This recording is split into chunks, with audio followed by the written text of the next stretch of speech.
Oi, gente! Tudo bem com vocês? Estamos começando mais um episódio do Pode Dar para falar sobre cirurgias plásticas. Você já fez alguma prótese de recuperação rápida? Sabe como funciona? Ainda não? E mastopexia em L?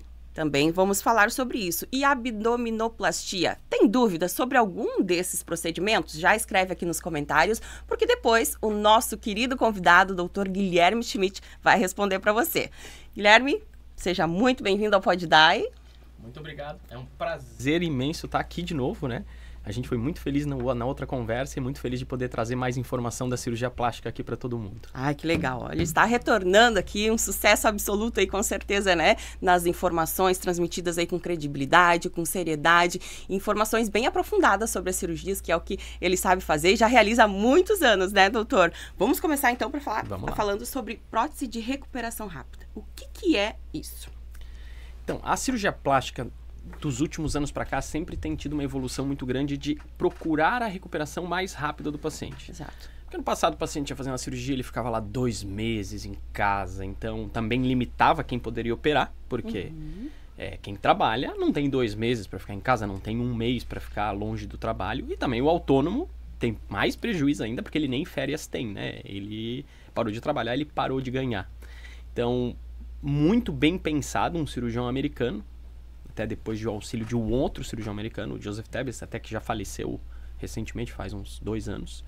Ele teve a feliz ideia de aprimorar a cirurgia de prótese de mama, já que era uma cirurgia muito rápida e que demandava, principalmente quando a gente colocava essa prótese embaixo do músculo, muita dor, porque o paciente ficava com os braços parados, e isso levava a uma contratura do músculo, igual aquela contratura quando a gente tem uma lesão de futebol, que o músculo fica duro, e isso apertava a prótese sobre a costela, e isso trazia muita dor para o paciente. Então, a recuperação era lenta, era uma recuperação dolorosa, era incômodo. E ele, brilhantemente, pensou em 14 pontos para realizar essa cirurgia. E esses pontos são todos focados em diminuir o índice de complicação, aumentar a segurança do procedimento e uma recuperação extremamente rápida. Passou hoje, acredite, a uma recuperação onde o paciente está liberado para dirigir e voltar ao trabalho em 2 a 3 dias. Olha só. Sensacional. Então, existe todo um protocolo, desde a escolha do implante, a educação do paciente em relação à cirurgia, exercícios de pós-operatório. Então, hoje a gente opera o paciente, a cirurgia em média demora ali de 35 a 50 minutos. É uma cirurgia rápida, ela tem que ser precisa, com o mínimo de sangramento possível. Inclusive, hoje a gente usa uma pinça específica, que inclusive leva o nome do cirurgião que inventou esse processo, que é o Dr. Tabbets. Então, é a pinça de Tabbets. E essa dissecção, que é o nome que a gente dá, tem que ser muito precisa e hemostática. Ou seja, evitar o sangramento, porque o próprio sangue é irritante e vai dar dor. A prótese em si que é utilizada muda algum tipo de produto ou não? Não, essa é a mesma. O que a gente tem é uma evolução das próteses em si dos últimos anos, então a gente teve a evolução dos materiais, mas não em relação à recuperação em si. Entendi. Então a recuperação está muito baseada nesses 14 pontos, desde escolha do implante, educação do paciente, uma técnica cirúrgica precisa e exercícios de pós-operatório. Então o paciente, em média, 1h50, 2 horas depois que acabou a cirurgia, ele já passa a levantar os braços, porque esse movimento dos braços leva a um amolecimento da musculatura, que evita empurrar a prótese da costela, menos dor. Então a gente tem vários casos de sucesso, claro, está muito ligado também ao tamanho do implante. Então o ideal é que a gente não exagere no volume do implante, que não significa que o paciente não vai ter a recuperação rápida. Porém, ele vai ter uma recuperação com um pouquinho mais de incômodo se o implante for de volumes mais exagerados. E esse implante, ele pode ser feito apenas na mama ou no bumbum também? Como é que funciona esse tipo de prótese de recuperação rápida? A prótese de recuperação rápida em si, ela está totalmente ligada à cirurgia mamária. Mamária. No glúteo é uma totalmente outra história. Diferente. E é uma cirurgia que hoje em dia vem bem em queda. Até inclusive eu não realizo mais a prótese do glúteo, porque a gente tem conseguido resultados, vou dizer assim, não melhores, mais interessantes, com certeza, com enxerto de gordura. Olha então, aí, ó. Já é diferente, né? Já é diferente. E essa questão da prótese mamária, quem pode colocar? Acima de qual idade? Quais são os fatores aí de risco também, doutor? Basicamente, todo mundo pode. Claro que a gente não vai colocar uma prótese de mama numa menina de 15 anos. Mas às vezes vem a pergunta se a gente pode operar alguém com menos de 18 anos. Aí tem toda uma história pra gente fazer. Os pais vão estar de acordo. A menina realmente tem uma hipomastia severa, ou seja, falta total de mama, né? Não que é o nome que a gente... mesmo, Isso. seio, né? Isso tá levando a incômodo, tá levando a bullying às vezes. Então a gente pode considerar operar uma menina com menos de 18 anos, sim, em casos específicos. Mas normalmente a gente vai operar depois dos 18. Levando a casos específicos, pode ser antes. Idade limite, a gente não vai ter. Claro, quanto mais idade tiver o paciente, maior é a chance de ela precisar de uma mastopexia, que seria a cirurgia onde a gente vai, além de colocar a prótese, retirar pele e reajustar o tecido mamário. Aí isso já não dá pra gente cair no protocolo de recuperação rápida. Inclusive, acho que essa é a pergunta que eu mais recebo no Instagram sobre esse assunto. Doutor, mas se eu reduzir minha mama, a recuperação é rápida também? Nesse caso, não. Claro que os protocolos atuais, mesmo na mastopexia em si, a gente tem liberado o paciente mais precocemente, normalmente 2 semanas para dirigir, que no passado era 30, 60 dias. Mas o da recuperação rápida é tão fantástico que em 2 a 3 dias o paciente está liberado para dirigir, 2 a 3 dias está liberado para voltar ao trabalho. Ele já sai da sala do hospital podendo carregar de 10 a 15 quilos. Olha isso, gente. Em 21 dias liberado para academia. Evolução enorme. Então a evolução é muito grande, a gente tem muitos casos, cases de sucesso. E isso que ampliou o leque de pacientes que podem operar. Porque aquela pessoa que, não quero abrir mão das férias ou não tenho férias tão precoces, ela pode operar numa sexta-feira e segunda-feira ela retorna ao trabalho. Imagina. Então, é muito interessante, é muito legal isso, assim. Muita gente desacredita, acha que não, mas eu achei que não ia dar certo, achei que não funcionava. É marketing só pra gente realizar a cirurgia. Não é, funciona mesmo. E vamos falar já sobre a cicatriz, né? Você disse que é um corte muito preciso, né? É uma cirurgia muito precisa. Como é que fica a questão da cicatriz ali? Vamos falar um pouquinho sobre isso. E até vou pedir pro Kelvin colocar as imagens ali que a gente separou pra gente exemplificar, doutor. Como é que funciona? A gente pode colocar uma prótese de mama por 3 cicatrizes. Uma cicatriz na axila, uma cicatriz margeando metade da areola, né? Ali, o que não é o mamilo, né? A areola. E uma cicatriz no sulco mamário.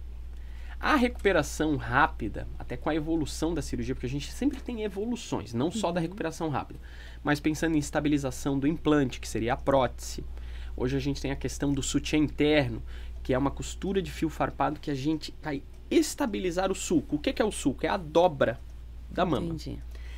Essas manobras, elas só são possíveis pelo corte embaixo, pelo aquele corte inferior. Então, hoje em dia, eu praticamente em 100% dos casos vou utilizar o corte inframamário, ou no sulco, ou embaixo da mama. Ah, legal. E ele vai ter em média ali 3,5 a 4 centímetros. Olha que interessante. Isso aí é a paciente 2 horas depois. Aqui é um resultado aí que a gente tem, mas aqui uma paciente 2 horas depois que terminou a cirurgia, ela já está em pé, mexendo os braços, está ali até com acesso venoso, está no hospital ainda. Mas normalmente 4 horas depois que acabar a cirurgia, ela já está a caminho de casa.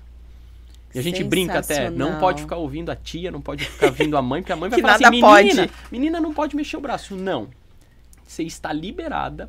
A gente brinca até, o cirurgião que descreveu a cirurgia fala que a paciente tinha que jantar fora no dia da cirurgia, para estimular a movimentação dos braços. Olha a diferença, gente. A gente vê aí um resultado aí, mais ou menos uns 45, 60 dias de cirurgia. E a gente mal vê a cicatriz ali embaixo. Exato. Hoje a gente utiliza ainda um funil, que é um instrumental de uso único, né? Que a gente passa a prótese por dentro dele. Então o corte consegue ser um pouquinho menor e a prótese praticamente não tem contato com a pele. O que diminui é um dos 14 passos, que é esse funil. Um dos 14 passos descritos por Tebbets para diminuir o risco de infecção, porque a prótese não tem contato com a pele. Entendi. E também o corte consegue ser um pouquinho menor. A gente utiliza em todas as nossas cirurgias mamárias, é nosso protocolo, porque a gente sempre vai estar buscando o máximo de segurança com a recuperação mais rápida possível. E quem já fez o implante de silicone, né, de prótese, né? Na época a gente falava muito em silicone, é correto ainda falar? Sim, sim. Tá. Quem fez esse implante aí, doutor, não estou satisfeita, quero fazer a troca. Isso é possível nesse procedimento ou não? Como funciona? Depende. Então, eu falo, a troca de prótese normalmente é uma cirurgia que exige muito do cirurgião.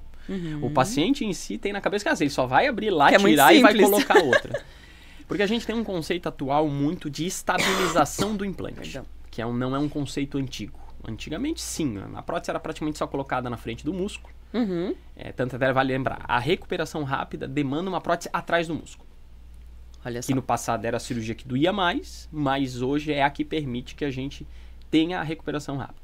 Então, as próteses eram muito colocadas na frente. Na frente, nada contra, já coloquei muito. Vim de escola, a minha formação foi na USP, a gente colocava praticamente só na frente.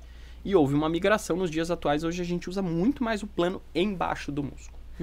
Buscando que o músculo nos auxilie. O que o músculo pode fazer? Estabilizar o implante. Ele dá força para segurar o implante no lugar. Certo. Tá? Então, não há uma absorção, né, que nem a gente fala no enxerto, vai lá, fazer um enxerto ósseo de gengiva, que une, né? Não acontece isso na questão da prótese mamária, né? Uma analogia bem de união do músculo em si com a prótese. Não. Claro que, eventualmente, o músculo pode ter algum grau de atrofia, sim, porque ele vai ser levantado. Isso. Mas isso não... Até tem trabalhos que foram medir isso, perda de força, essas coisas, e não tem evidência estatística, não mostrou diferença. Então, os pacientes continuam tendo a força, não muda isso. Esse prejuízo não existe. Não existe, tá. No caso de levantamento de peso, então, já é praticamente imediato, como você falou, 10 a 15 quilos, saindo do hospital, e 21 dias liberado para ir para academia. Eu ainda peço um período ali, já que ficou 21 dias parada, de volta à rotina normal, sem chegar lá e também para não fazer uma lesão muscular, né? Porque é um músculo que foi mexido, então ele tem um risco maior de fazer um estiramento. Então... Certo. E tem algum fator de risco aí, doutor? Alguém que tem alguma situação que não possa realizar esse tipo de procedimento? Os fatores de risco vão estar ligados a condições clínicas do paciente, não a cirurgia em si. Exato. A cirurgia em si, se o paciente tiver indicação de prótese de mama, não for uma indicação de mastopexia, diferença. Uma vai tirar a pele, vai mexer na mama, a outra só vai colocar a prótese. Entendi. Seria paciente, o cardiologista não liberou, o paciente tem alguma doença que não pode realizar a cirurgia. Fora isso, eu já fiz prótese de mama, acredite, um paciente com 62 anos. Era isso que eu ia lhe perguntar. Recuperação rápida. Tá? Recuperação rápida com 62 anos. Isso. Olha claro que eu falo, quanto mais idade, maior a chance do paciente cair, até por prole, gestações, então eventualmente tem a queda da mama. Tá aí uma grande pergunta também, né? Entramos na questão das gestações, né? No caso das mães, né? Que fizeram o implante antes, né? A prótese, colocaram a prótese antes da gestação. O que é indicado depois? Tem alguma mudança que pode acontecer ou devido à amamentação? Depende, é muito variável, né? A gente vai ter que avaliar vários fatores. Quanto que a mulher ganhou de peso na gestação, isso é um fator importante, porque quanto mais peso ela ganha, mais cresce a mama. Claro. Às vezes, mulheres que ganharam pouco peso, porém a hipertrofia do tecido mamário, ou seja, o crescimento do tecido mamário para a produção de leite foi muito intensa, também a mama cresceu e existe uma chance maior. Porque esse conceito se a gente usa o músculo para estabilizar o implante tende a ficar no lugar. Exato. Porém, não a mama. A mama, o tecido mamário é uma coisa, o implante é outra. Então, o que pode acontecer que não é incomum com as gestações é o que a gente fala de alterações de waterfall ou queda d'água. A mama, a prótese vai ficar, porém o tecido mamário vai escorregar pela frente. Entendi. Quem tem um pouquinho mais de idade como eu, não tanto também, né? Mas lembra do Snoopy? O cachorro Snoopy. Sim. Então, até no inglês, a gente tem Snoop Nose Deformity, ou seja, alteração do nariz do Snoopy, porque vai simular como se fosse o nariz do Snoopy. Ele vai ceder o tecido mamário, porém a prótese vai ficar. Isso é uma evolução normal. Por quê? A gente teve o músculo segurando o implante, porém o músculo não segura a mama. Claro. Então é importante deixar claro, né, doutor? Vamos entrar na questão da mastopexia, então. Claro. Mastopexia em L. O que é, como é que funciona? Ela é uma cirurgia que já vem de muito tempo, porém ela não era a rotina, porque ela era feita de uma maneira um pouquinho diferente. Assim, eu falo a cirurgia plástica, em todos os sentidos teve uma evolução extraordinária nos últimos 5 anos. Assim, eu falo que a pandemia nesse ponto foi muito benéfica pra gente. Claro, a pandemia é ruim, mas ela foi benéfica na troca de conhecimentos. Então a gente teve uma evolução. E a mastopexia, principalmente multiplanos em L, que é uma cirurgia desenvolvida por um cirurgião brasileiro, inclusive, de Curitiba, o Dr. Adel, que foi meu professor e continua sendo, é um cara fantástico. E é um conceito muito atual, não só da mastopexia multiplanos em L, mas de ascensão de suco. Então, são conceitos um pouco mais específicos, mas basicamente a gente tem que pensar o quê? A mama, além de cair, ela ou já nasceu com com esse problema, ou ela desenvolve durante a vida, que é baixar a implantação. Implantação é onde ela está posicionada no seu tórax. Sim. Vamos dizer, você tem a mama caída, porém, se eu deixar de ser caída, ela continua baixa no tórax ainda. Isso é implantação. A gente vai ver, mulheres mais altas tendem a ter implantações mais baixas. Não é uma regra 100%, mas é mais comum a gente ver isso. Essa distância mais longa, inclusive, é uma queixa das pacientes. Olha, isso aqui minha mama está muito baixa. E até ela vem com muitas vezes com a ideia que a gente vai colocar uma prótese e a mama vai parar aqui em cima. Não tem como. Não. E ele desenvolveu esse conceito de a gente conseguir tanto fazer a mastopexia e subir a implantação. Então, é um conceito bem atual, bem específico. Não são todos os cirurgiões que dominam ainda, até porque foi desenvolvido por ele, mas ele está viajando o mundo inteiro agora, passando esse conceito, porque realmente é fantástico a evolução da cirurgia.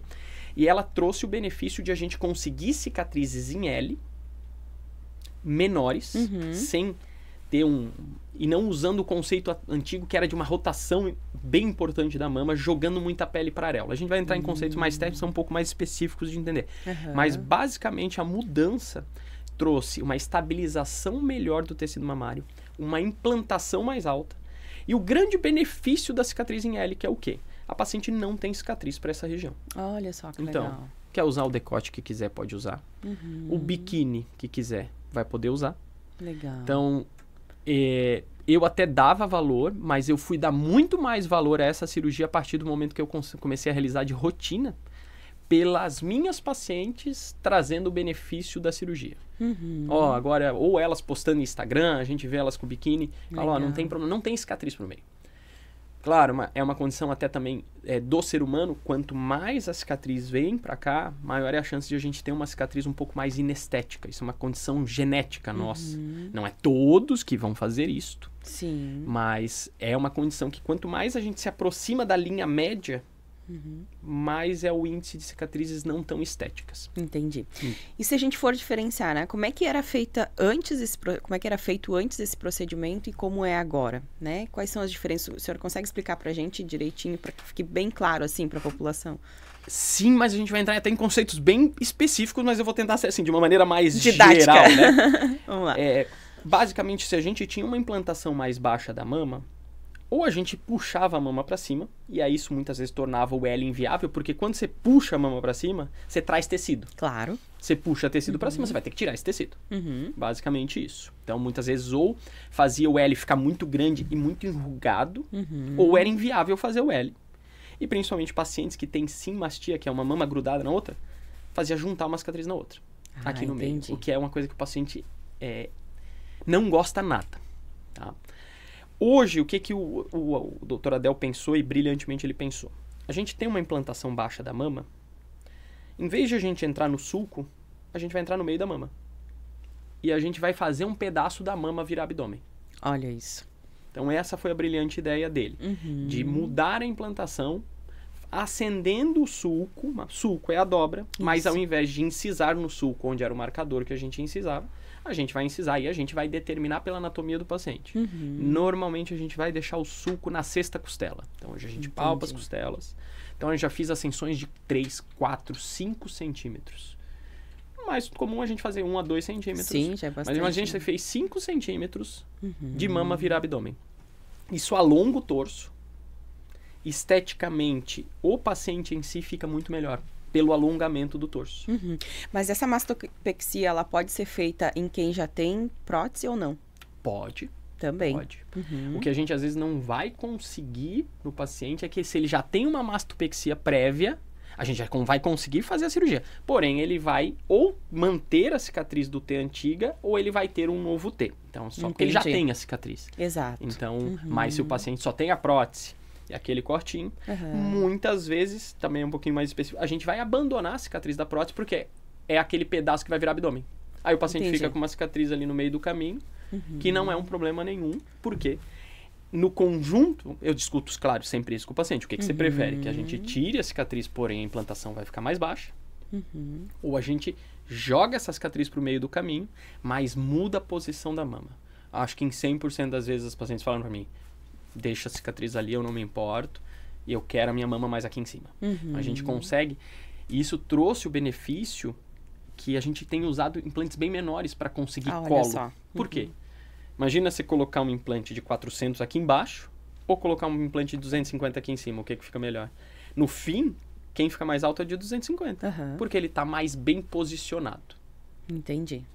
Tem todo esse reposicionamento. Vamos colocar algumas imagens ali, Kelvin, para a gente exemplificar. Esse procedimento você faz meio que diariamente, né? Ou não? Qual é a frequência, assim, na sua clínica, doutor? Eu hoje, claro, eu falo assim, claro, todo cirurgião gosta de operar, né? Então, por mim, eu operaria de segunda a sexta. Mas você precisa ir para a clínica, você precisa atender pacientes, tem você todo precisa ver acompanhamento. Os pacientes, né? Então, aqui a gente tem uma mastopexia multiplanos em L, onde até essa paciente em si, ela já tinha uma mastopexia prévia, mas mesmo assim a gente conseguiu fazer ela em L. Então, a gente consegue implantar, tanto que o traço verde em cima é a linha de chegada da mama. Isso a gente determina com o paciente, assim. A gente não consegue essas linhas de chegada tão altas, claro que a gente vai discutir o paciente. Tem paciente que já prefere uma linha de chegada mais baixa. Por isso que, assim, a gente não existe uma regra geral para fazer para todo mundo. A gente escolhe do tamanho do implante. Gente. Claro que a gente tem o resultado na mesa, vai estar inchado, tudo. Com o tempo, essa mama tende a assumir uma posição muito mais interessante do que eu consigo entregar hoje para os meus pacientes do que eu entregava no passado. Pela evolução das técnicas e também pela evolução pessoal minha cirúrgica. Tá? Então, olha só. É o benefício, óbvio, de poder usar um decote, poder usar um biquíni sem precisar ficar escondendo a cicatriz. Então, assim, realmente é uma evolução muito grande da cirurgia. Que às vezes é algo incômodo, né? Olha essa só. é uma paciente que a gente realizou. E ela mandou ela foto. Tinha prótese já ou não? Essa paciente não tinha prótese. Aí agora... Não, a gente fez... Inclusive, assim, a mastopexia pode ser feita com prótese ou sem prótese. Isso, tem as duas possibilidades. As duas possibilidades. Aqui ela tem prótese. Esse colo... essa linha de cleavage é o nome dessa linha que a mama faz. Pelo menos eu, como cirurgião, eu só consigo entregar essa linha com L. Tá? Antes eu não conseguia entregar essa linha com a beleza que eu acho que eu entrego hoje, sem fazer a mastopexia multiplanos em L. Então foi uma evolução da técnica muito fantástica. Assim. Realmente ele foi muito feliz. Olha ali, ó. Esse é durante o procedimento, doutor. Esse é o conceito até que a gente fala de estabilização do implante. Olha como a mama se torna mais estável. Tá? Então, isso trouxe, assim, os conceitos atuais hoje de cirurgia mamária mudaram demais. Porque a mastopexia é uma cirurgia difícil. E todos esses conceitos atuais trouxeram, não vou dizer facilidade, mas mais previsibilidade para a evolução da cirurgia. Olha só. Porque é uma cirurgia, eu falo, de sala sai todo mundo muito bem. Agora, às vezes, a evolução, porque como que esse implante vai pesar, todas essas coisas. E hoje, com essas manobras todas de estabilização, a gente teve uma previsibilidade do resultado muito, muito maior. Mais avançada, olha só que legal. E, doutor, é feito... Primeiro, quanto tempo demora esse procedimento cirúrgico? Vai de caso para caso ou não? Como é que é? Vai de caso para caso. A gente fala, mama a gente tem desde a colocação de prótese, que é uma cirurgia de 35, 50 minutos e uma cirurgia tecnicamente muito mais tranquila de ser realizada, para uma mastopexiazinha, onde a gente vai tirar um pouquinho de pele, para uma mama lá que a gente vai tirar uns 200 gramas e uma mama que a gente vai tirar quase 1 quilo. Ou 2 quilos, já cheguei a tirar 3 quilos de cada mama. Imagina, gente. Então a gente vai ter graus de dificuldade, cirurgias prévias, troca de plano, que é a prótese na frente do músculo, vai para trás do músculo, tem assim, uma infinidade. Mas em média, uma mastopexia de 3 a 5 horas. De 3 a 5. E se a pessoa tem um seio muito grande, que já está tendo problema na coluna, aquelas coisas todas, né? E precisa fazer a retirada, ela consegue fazer a mastopexia também ao mesmo tempo ou não? Como é que funciona? A gente vai fazer... Até existe uma confusão até em literatura médica, nossa plástica, assim, o que é mastopexia, o que é mamoplastia, mas basicamente é a mesma coisa. Mas assim, geralmente a gente fala mastopexia as reduções menores e mamoplastia redutora as reduções maiores. Entendi. Um conceito que existe muito é de se vai colocar uma prótese numa redução maior ou não. Entendi. Então, isso eu analiso bem caso a caso. A maioria dos cirurgiões não coloca. Eu acho que é viável, dependendo do caso, dependendo da posição do CAP. Complexo auréolo papila. Se a subida for muito grande, particularmente eu prefiro não colocar. Se forem subidas menores, dá pra gente avaliar e colocar a prótese no mesmo tempo. E o que é avaliado antes de fazer esse procedimento, doutor? a gente sempre vai fazer a consulta, que eu acho que assim é primordial, conversa com o paciente, entender.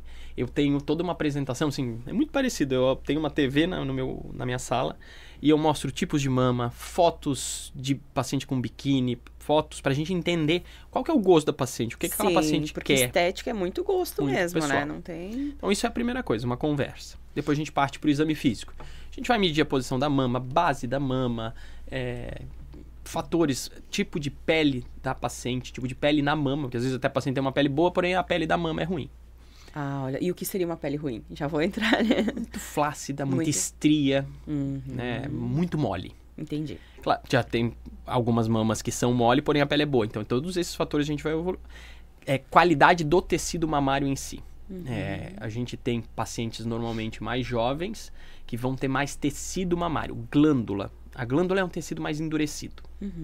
Já no processo normal de envelhecimento, e isso pode acontecer muito precoce, como a gente pode pegar pacientes mais velhas ainda com tecido mamário denso, mas a gente tem um processo de lipossubstituição, ou seja, a glândula vira gordura. Se a gente for pensar por que faz ultrassom no começo, até uns 40 anos, depois mamografia. Porque o ultrassom vê bem glândula, mamografia vê bem gordura. Então, inclusive, às vezes tem uns micronódulos, né? Algo assim, que são de gorduras, né? Isso mesmo. Eu já passei por isso, então vamos lá.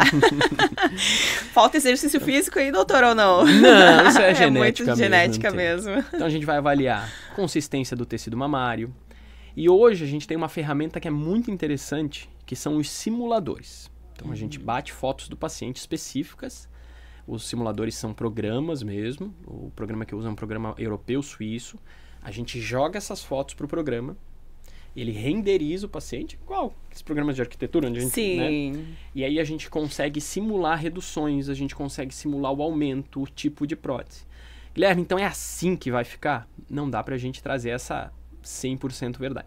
Para aumento puro, ele é muito mais previsível. Ou seja, aquela paciente de prótese pura, onde a gente só vai colocar a prótese, ele é mais realista ainda. Entendo. Nas mastopexias, mas ele ajuda a gente a entender quanto que o paciente quer de redução, quanto que eu vou colocar de implante. Então, hoje, o simulador, inclusive, ele tem realidade virtual, o paciente consegue colocar um óculos e olhar e ver a mama. Então, a gente a gente proporciona lá na Schmidt Clinic tentar trazer tudo que há. Assim, é o que há hoje. Não tem nada no mundo que a gente não proporciona para o nosso paciente no nosso dia a dia. Então, toda essa experiência traz uma tranquilidade para o paciente mais seguro para a cirurgia, ele entender todo o processo, entender as dificuldades, entender as complicações possíveis e saber que a gente vai fazer de tudo para evitar. Ninguém quer ter complicação. Eu falo, eu quero menos que o paciente. Mas a gente sempre joga muito aberto em todos os sentidos e proporciona a melhor experiência para que, no final, todo mundo saia muito feliz. Nessa simulação aí de realidade virtual, digamos, né? É muito próxima daquilo que o paciente vai ter depois de resultado, doutor? Então, no aumento puro, mais ainda. Olha só. Tá? Assim, aquela paciente, eu fiz... meus dias de consulta nova são segunda-feira, então a gente teve consultas de mastopexia. Eu sempre abro bem isso, ó. No aumento simples, inclusive o paciente recebe a simulação em casa para analisar. Na mastopexia a gente já prefere até não enviar, porque pode criar uma ideia que não é tão 100% real. Ela dá uma ideia muito perto, me ajuda na programação cirúrgica, principalmente. Eu acho que o maior na simulação da mastopexia é me ajudar na programação cirúrgica e na escolha do implante. Mas aí a gente tem muito mais... Por isso, até que a gente parte de uma cirurgia, não vou dizer simples, mas muito mais tranquila, para cá, para uma cirurgia muito mais complexa. Tá? Doutor, é uma pergunta que às vezes até ocorre, né? Quem já teve câncer de mama pode fazer esse tipo de procedimento ou não? Como é que funciona assim o processo? Se já é mastectomizado ou não, né? Conta pra gente qual seria o processo aí para fazer esse tipo de procedimento. É uma outra página. Assim, não é que o paciente não totalmente diferente. Primeiro, assim, a gente tem que ver o que foi feito. Porque aí a gente entra no capítulo de reconstrução de mama. Isso. O paciente vai poder colocar prótese, claro, vão ter questões oncológicas. O ideal, até assim, a conduta ideal, claro que cada caso é a reconstrução ser feita de maneira imediata. Ou seja, no dia que o paciente tirou a mama, ele já faz pelo menos a primeira etapa de reconstrução. Não sabia disso. Tá? Assim, padrão ouro. Padrão. É já a reconstrução imediata. Tá? Eu não realizo mais hoje a parte de reconstrução de mama, porque eu falo que ela é mais específica. Você precisa ter vai ter que ter equipe, fisioterapeuta focada em reconstrução mamária. Então é um capítulo um pouco à parte, mas o paciente pode realizar. Inclusive, é muito comum a gente realizar na mama contralateral, porque a mama contralateral vai precisar de mamoplastia, mastopexia. Então, mas normalmente vai ser um capítulo um pouquinho mais específico. Tá. E pode passar, então, alguns anos e a pessoa procurar para fazer a mastopexia tranquilamente. Com certeza. Pode passar quantos anos forem. Entendi. Claro, de novo, a reconstrução ideal é a reconstrução imediata. Ótimo, ótimo. Vamos entrar na questão da abdominoplastia, então. Espero que você aí tenha tirado suas dúvidas. Se você não conseguiu sanar todas elas, corre lá, já deixa o comentário que o doutor vai responder depois. Ou então já entre em contato com ele também no Instagram, né, doutor? Isso aí. @Schmidt Clinic. Tem o da nossa clínica, que é o @Schmidt Clinic. E tem o @Dr. Guilherme Schmidt. Eu digo, o doutor, ele é muito simples, ele, né, super aberto, super solícito, assim, eu tenho certeza que toda a equipe dele vai te dar o maior suporte aí para tirar todas as dúvidas, entrar em contato. Não, acredite, né? sou praticamente eu que respondo todos. Olha só! A gente é cirurgião plástico hoje e, vamos dizer, blogueiro, né, mas tem toda uma atividade de rede social que demanda um trabalho. A gente pode botar ali 1h30, 2 horas por dia, trabalhando, respondendo, gravando vídeo, gravando material. Olha só. Quem não me acompanha, mas eu tenho um canal bem informativo, então hoje também, pelo benefício de a gente ter sido liberado para postar resultados, então né? Porque a gente era proibido e hoje a gente foi autorizado, então isso também traz o benefício do paciente entender o que a gente consegue, o que a gente vai entregar para ele. E é muito bacana porque vocês vão perceber que tanto o doutor quanto a equipe dele como um todo vão te dar maior segurança para realizar o procedimento com confiança, digamos, né? Com credibilidade, né, doutor? Vamos lá, então, abdominoplastia. O que é? Quem pode fazer? A abdominoplastia, assim, primeiro também, de novo, eu falo toda cirurgia plástica, mas foi uma cirurgia que ela evoluiu demais por a gente vai comentar alguns conceitos atuais que existiram na cirurgia. A abdominoplastia é a cirurgia onde a gente vai. Hoje é muito difícil a gente fazer só abdominoplastia, então a gente vai normalmente associar a lipoescultura. Tem a ver com a lipo-HD ou não? Sim, isso é um dos fatores que trouxe o benefício para a abdominoplastia. Olha só, vamos lá então. Então, normalmente a gente vai fazer a lipo posterior do paciente, vai enxertar glúteo, porque eu falo, o paciente vem sempre, eu falo, vocês queixam a barriga, mas você quer a melhora do torso inteiro. O torso é a região do pescoço até o final do glúteo. Então, normalmente, ontem, antes de vir para cá, passei no hospital, agora dei alta, a gente fez uma lipoescultura com abdominoplastia Raft, que a gente vai comentar agora. Então, o paciente já está indo para casa. Estava bem, já tinha ido no banheiro, que é um dos fatores que a gente, para o paciente ter condições clínicas de alta, é ter ido no banheiro, já andou, já comeu, estava super bem. Então, bem interessante.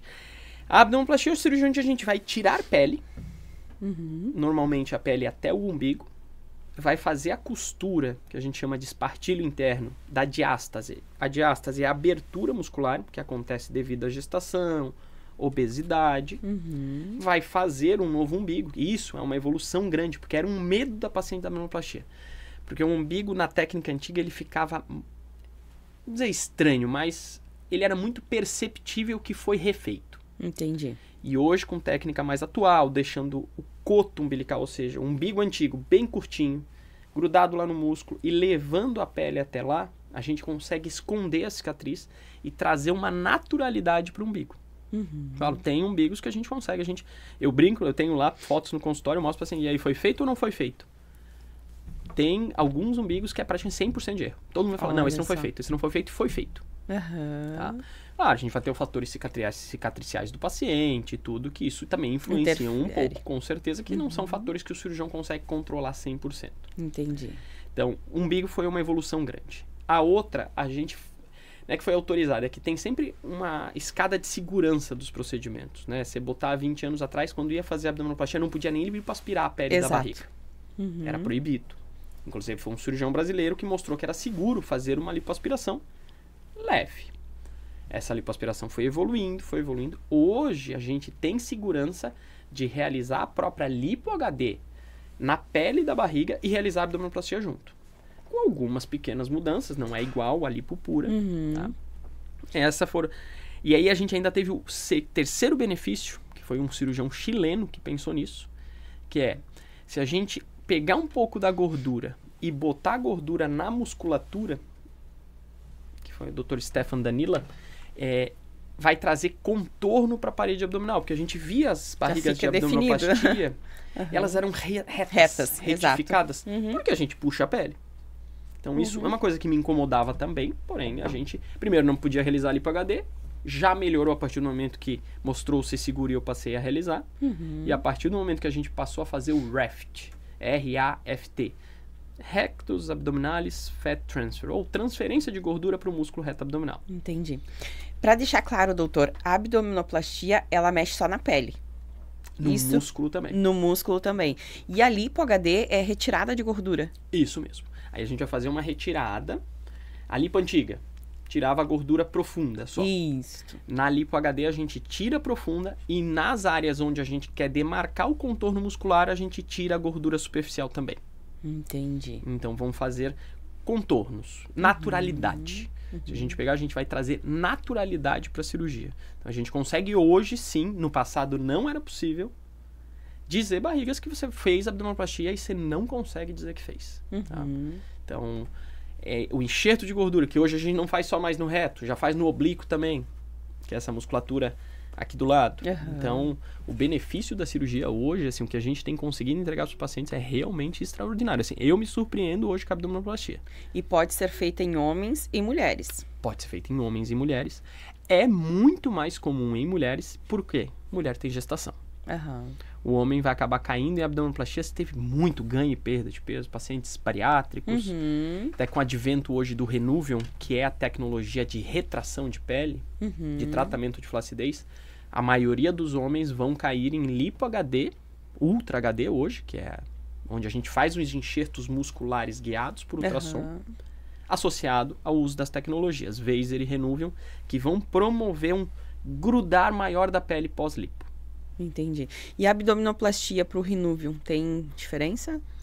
O Renuvium, ele vai agir queimando uma rede que existe entre a pele e o músculo. Entendi. Para fazer a pele... É basicamente assim, eu falo para o paciente, o Renuvium trata a flacidez, ele não trata a sobra de pele. Se existe uma sobra de pele muito grande, a gente vai ter que trabalhar tirando essa pele. E aí a gente vai cair nas cirurgias de ressecção de pele. Abdominoplastia e, eventualmente, mini abdominoplastia. Eu falo até para o paciente, é mais comum você cair em abdominoplastia. O mini já é a cirurgia mais fora da regra geral. Pacientes com 2 gestações, é mais comum ela cair em abdominoplastia do que em mini. E em uma ou outra ainda tem, eu falo sempre para elas, agradeça todo dia pela pele maravilhosa que você tem, porque você vai cair só em lipo, não vai precisar fazer. Claro, entendi. E para quem é leigo, assim, né, vamos lá. Como diferenciar a flacidez da sobra de pele? Porque tu te olha lá no espelho, tá flácido o negócio, né? Sim. E tem até aquelas ruguinhas, digamos, né? Ali tem uma sobra de pele ou não? Qual é a diferença aí, doutor? Para deixar bem claro para quem nos acompanha. Claro, não, mas não existe um movimento fácil de, às vezes, para explicar para o paciente, mas uma regra geral. A moleza da pele é flacidez.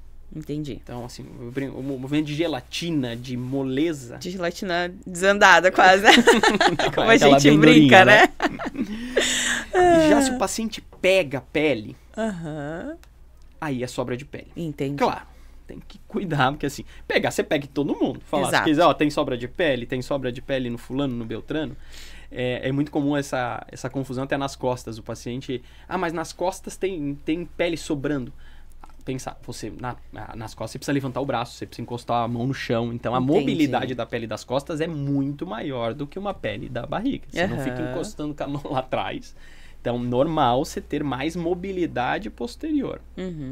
Mas sobra de pele é aquele paciente assim que quando senta, sobra uma imensidão. Sobrar um pouco em todo mundo. Sentou, você relaxou a barriga. Na minha última figura de lipoaspiração são pacientes sentados. Olha. Até para o paciente ter a consciência de que não é porque ele vai fazer uma lipo que ele vai sentar e vai continuar tudo reto. Por quê? É física, você está diminuindo a distância. Sim. Então é normal você ter... Relaxou a barriga, vai ter sobras. Então, agora de pé. Se o paciente ainda pega, tem uma sobra, tem já avental, isso é sobra de pele. Entendi. E a abdominoplastia, perdão.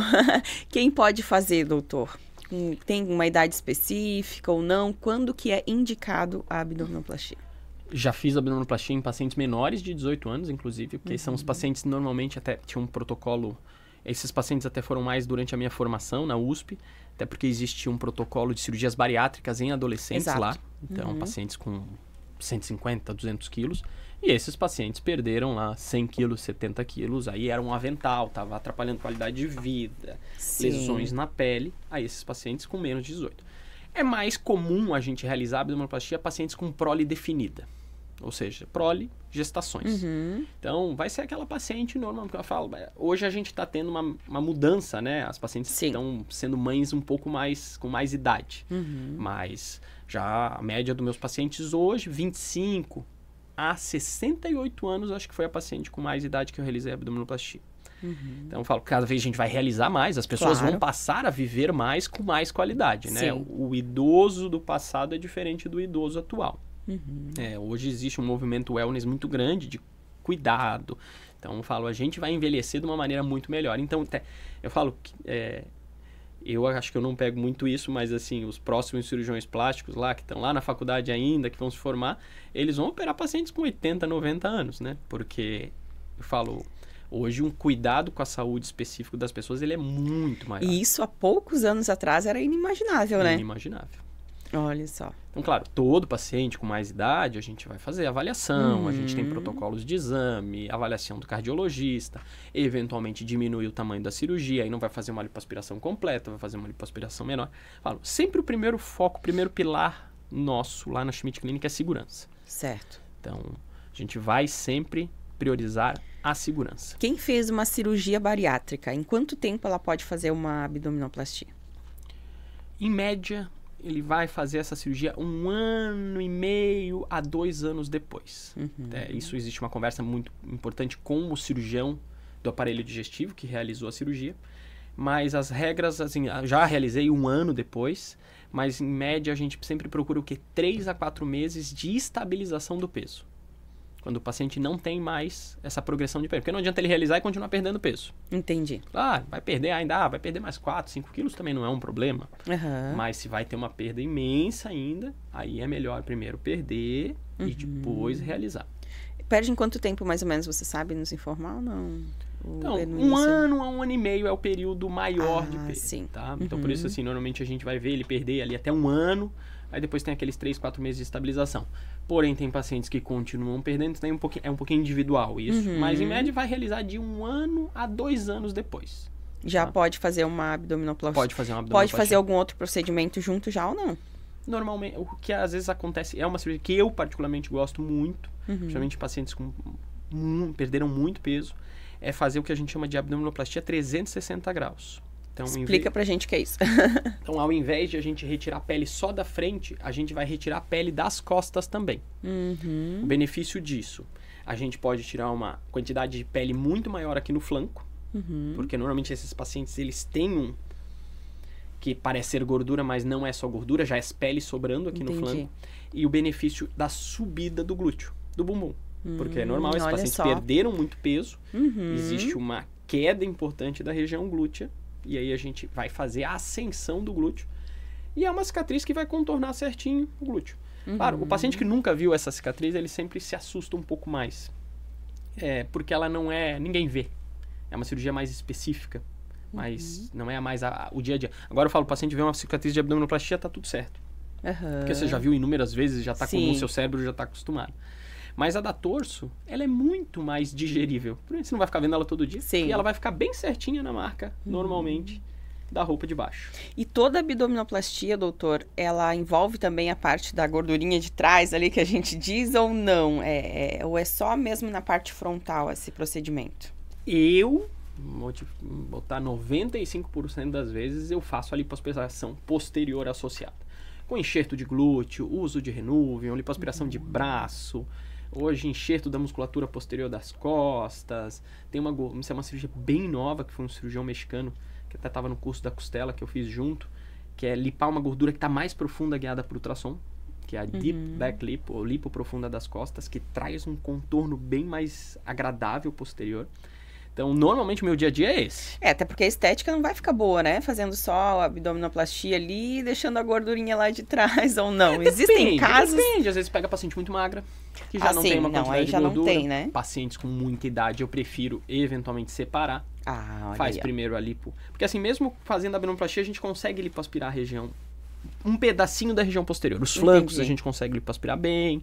Então a gente já vai ter um benefício grande, sim. E eventualmente separa as cirurgias. Entendi. Buscando segurança. Mas, como eu falei, 90 e assim, olha, quem sabe até mais.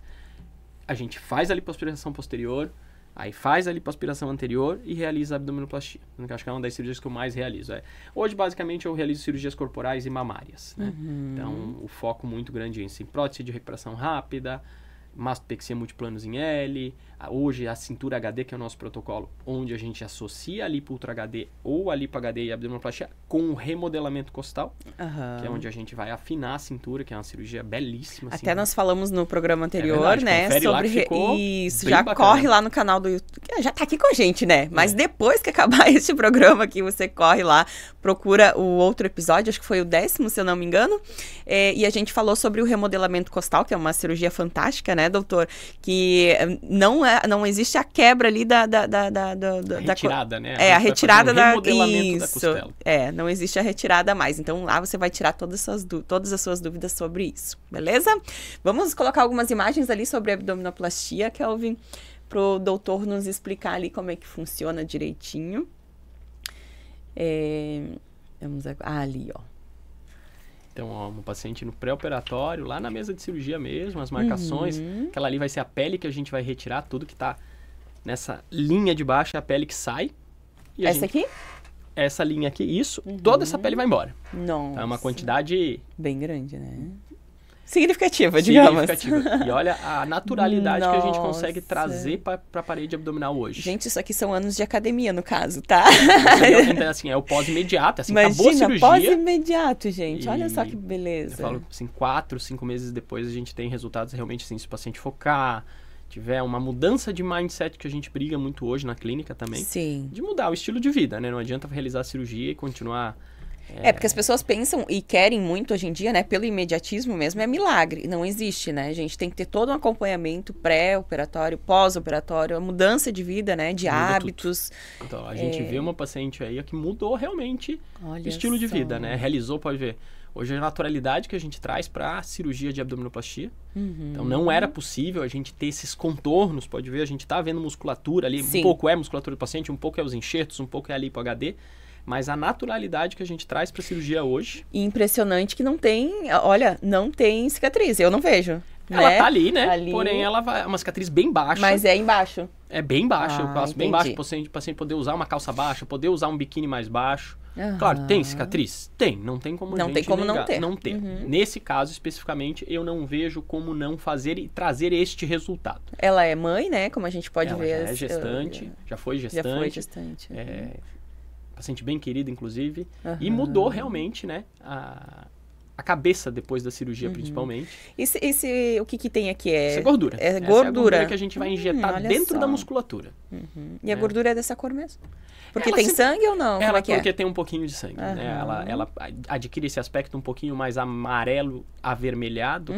No começo da lipo, normalmente, como ainda não existe o pouco, assim, hoje com as tecnologias, o laser, o sangramento que a gente tem, normalmente ele é bem menor, mas ela assume essa coloração um pouquinho mais avermelhada. Tem mais alguma que eu... Esse é o espartilho interno, então a gente vai fazer a correção da diástase na abdominoplastia. E isso traz também o benefício de pacientes, doutor, eu tinha... Que são os pacientes que a gente não vai fazer a costela. Por quê? Porque ela fala, eu tinha cintura no passado, uma cintura boa. Porém, ela foi perdendo pela abertura da musculatura. Abriu a musculatura. Abriu, né? O tronco. Então, a gente corrige costurando, a gente hoje chama de espartilho interno, e ainda enxerta a musculatura. Então, o benefício hoje, assim, é tremendo para a cirurgia. E é como se fosse um fio, vamos falar grosso modo, né, doutor? É como se fosse um fio, para costura assim, mesmo. É um fio bem mais, vamos dizer, tecnológico e atual, que ele é um fio que, se você olhar ali, você vê que ele tem ele não é liso, né? Não, Ele é um fio farpado. Olha só. E assim, o benefício do fio farpado é que ele distribui melhor. Ali, ó, a gente vê melhor, ó. Primeiro que ele traz uma rapidez para a cirurgia, porque senão antes você tinha que ficar dando ponto simples, amarrando, cortando. eram 60 pontos. Hoje... E que depois tinha que tirar tudo também, né? Não, daí eram todos os pontos que ficavam internos. Ficavam internos. Então hoje a gente usa o fio farpado e o fio farpado ele distribui melhor e vamos botar lá que tem... o paciente cortou, arrebentou o fio. Ele é farpado, ele não anda. Então não tem problema nenhum. Então trouxe... Hoje a aplicatura ou espartilho interno era uma coisa que demorava lá 30, 35 minutos para ser feita, a gente faz em 3 a 5 minutos. Nossa, então, é uma diferença enorme. Isso, tá. E não tem problema nenhum, doutora, se a pessoa ganhou peso depois. Me conta aí. Problema não, porém vai perder resultado, né? Não é, claro, a abdominoplastia ainda é a cirurgia que o paciente ganhando ao peso, ela ainda segura um pouco mais o resultado do que uma lipoaspiração. Tá? Olha aí. Porém, a gente foca muito isso na clínica que não adianta.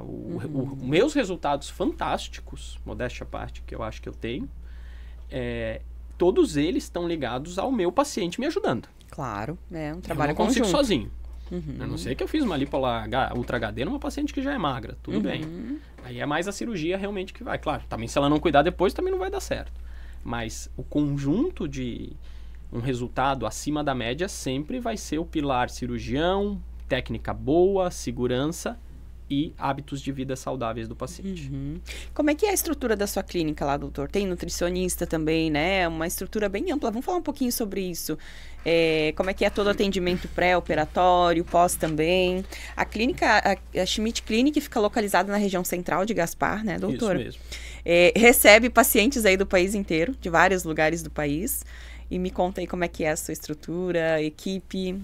Primeira coisa, as pessoas perguntam, por que em Gaspar, né? É que eu sou gasparense, né? Até a casa, hoje a gente fez uma estrutura pensando assim, estrutura padrão ouro que a gente vê na Avenida Brasil em São Paulo. Então, assim, clínica realmente pensando num atendimento de excelência e diferenciado. A gente tem manobrista, estacionamento, a gente está em obra lá que está fazendo um jardim novo, que a gente vai ficar bem bacana. A gente tem praticamente quase 400 metros quadrados de área, então... A gente tem uma equipe multidisciplinar, assim, pensando no melhor do paciente. A gente tem uma super dermatologista, que é a doutora Cíntia Masson. A gente tem nutricionista, que é o Dr. Bruno. Temos fisioterapeuta. Olha tudo pensando no melhor atendimento pro paciente, tá? Como eu falei, fica em Gaspar, porque realmente, para mim, estrategicamente ficou bom. Até pelo terreno amplo de ter estacionamento... Fica 20 minutos, eu moro em Blumenau hoje, porém fica 20 minutos da minha casa e eu atendo muita gente do litoral também. Olha que legal. Então, o transporte... Cidade Coração do Vale, né? Isso. Por onde passa ali... Então fica muito mais fácil e hoje sim, segunda-feira é o meu dia de consulta, eu atendi paciente do Mato Grosso, paciente foi São Miguel do Oeste também. E a gente operou recentemente paciente do Tocantins, então a gente opera bastante pacientes que moram nos Estados Unidos, alguns pacientes que moram na Europa, então hoje existe todo um sistema de concierge do nosso motorista pegar o paciente no aeroporto, a gente tem já parceria com hotéis de Blumenau, então nutricionista que pode fazer a comida para o paciente, enfermeira que fica com o paciente, então a gente consegue hoje atender uma gama muito grande de pacientes pelo Brasil, praticamente Brasil, e a nível mundial também. E como é que funciona o atendimento para esse público de fora, né, em relação às consultas? Porque é uma dúvida também que surge às vezes. Você atende por videoconferência? Não? Como é que é? Normalmente a primeira consulta, claro, isso sempre vai ser uma escolha do paciente. Né? Se ele preferir vir até aqui para consulta, ótimo. Tudo ótimo, tudo certo. Claro que tem a questão da distância, às vezes. Tem um lado bom por isso. A gente está do lado de um litoral maravilhoso, né? Então, muita gente já aproveita, vem passar umas fériasinhas no litoral e passa na consulta. Porém, é mais comum a primeira consulta ser online. A gente tem todo um protocolo de consulta online, com fotos. A gente, claro, acaba não tendo a bioimpedância. Eventualmente, o paciente realiza a bioimpedância no local de origem, que é um fator que a gente avalia bastante. O que é a bioimpedância? Vamos deixar claro aí para quem nos acompanha. A bioimpedância é um exame que o paciente faz numa máquina nossa lá. Ele pode ser feito também por pregas, né, pelo nutricionista. E ele vai avaliar a sua composição corporal. PGC, percentual de gordura corporal, nível de gordura visceral, ou seja, aquela gordura que está lá dentro da barriga, que a gente não vai tirar na cirurgia. Sim. Porque está lá com o intestino, está com o fígado, está lá. É a que faz mal, é a que vai para o coração, é a que vai para o cérebro, é a que vai para o fígado. Então, a gente faz uma avaliação total do paciente, porque, falo, pensando em segurança e pensando em resultado. Exato. Então, a gente faz a consulta online. Então, falo... É até bem interessante porque a consulta online, assim, o nível de conversão nosso é praticamente, não vou dizer 100%, mas ele é muito perto de 100%. Então, assim, as consultas online trazem realmente uma taxa de conversão muito boa do paciente, ou seja, o paciente que consultou e vai realizar a cirurgia, vai realizar, né? O procedimento. Graças a Deus, a nossa taxa é alta, a gente fica bem feliz, assim, comemora bastante.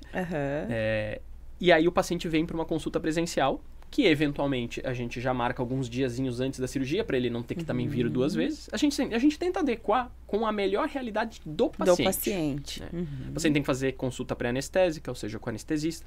Hoje também dispõe da telemedicina. Então, telemedicina, isso, falo, outro fator da pandemia. A pandemia abriu isso, né, e trouxe essa realidade. É o futuro, né? A telemedicina, para algumas áreas, tem gente que não está muito feliz, mas com a telemedicina, mas para nós ela veio muito a calhar e assim, a facilitar a vida e aumentar a gama de pacientes que a gente pode operar. O que muitas pessoas perguntam, né, doutor, os procedimentos todos são realizados pelo senhor, porque às vezes em clínicas maiores, né, tem uma equipe extra, né, para realizar os procedimentos. Como é que funciona na Schmidt Clinic?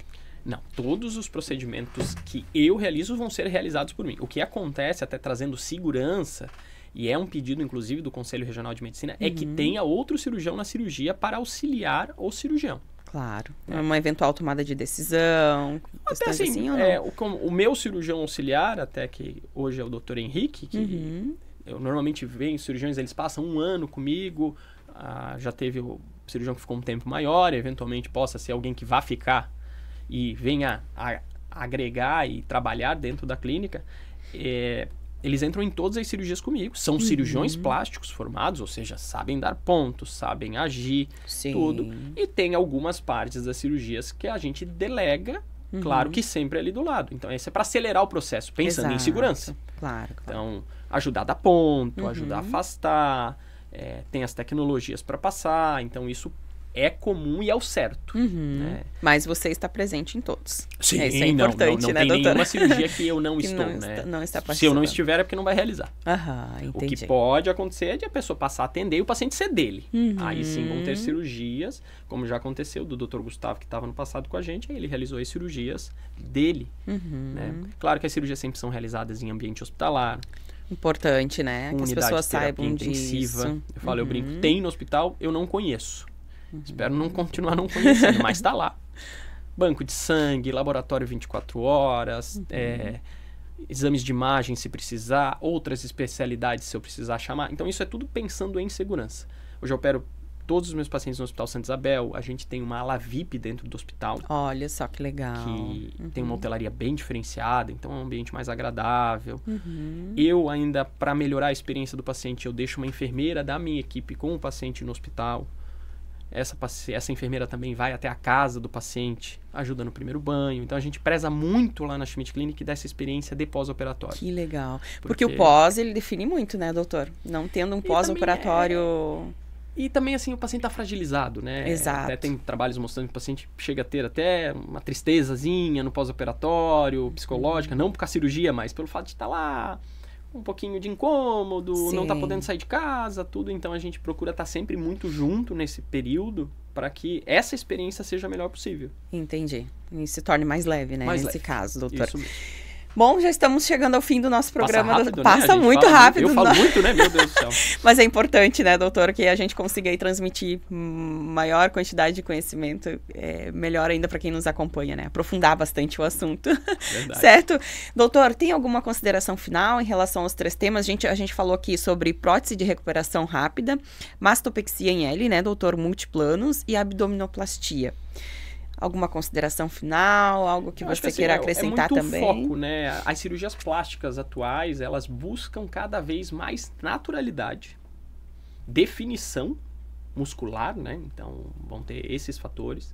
A menor cicatriz possível, com a recuperação mais rápida possível. Então, esses são os pilares hoje. Primeiro pilar, segurança. Depois, sempre buscando o melhor resultado com a menor cicatriz, com a recuperação mais rápida.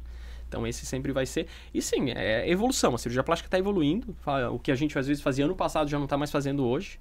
Porque é evolução de técnica, evolução de estudo, evolução pessoal. Então, cada vez eu particularmente, vou estar buscando. É por isso que eu meio foquei em algumas áreas só da cirurgia plástica, porque não adianta você querer fazer tudo. Abraçar e não fazer o mundo nada, não tem como. Nada de primeira linha, né? Porque hoje eu falo que em cirurgia corporal e cirurgia mamária eu tô fazendo o que há de primeira linha. Não tem nada que eu não estou fazendo neste momento. Não sei, a semana que vem vai criar alguma coisa, primeiro eu vou aprender, vou ver se é seguro e vou trazer pra minha realidade. Você está há mais de 20 anos no mercado, é isso? Ou quase formado 2006, então vão dar 18 anos de formado. Quase né? 20 anos já na área. Olha só que legal. Doutor, sempre um prazer enorme recebê-lo aqui na Jovem Pan, seja sempre muito bem-vindo. Nada, eu que agradeço, é um prazer imenso. Se alguém ficou com alguma dúvida, pode me chamar lá no Instagram que eu vou responder com o maior prazer. Queres deixar algum telefone para contato também, doutor? O telefone da clínica é o 47984808286, mas busca lá no Instagram. Segue a gente lá que eu tô sempre postando sobre a rotina, sobre cirurgia plástica, sobre informações. E me chama lá que eu vou ter um prazer imenso de conversar com todo mundo. Olha só, muito obrigada, doutor. Obrigada a você que esteve aqui conosco até agora. Então já corre lá no Instagram do doutor, segue ele, segue a Schmidt Clinic também, tá? Muita informação de qualidade, aprofundada do jeito que você precisa e merece. Gente, um super beijo pra vocês e até o próximo episódio. Tchau, tchau.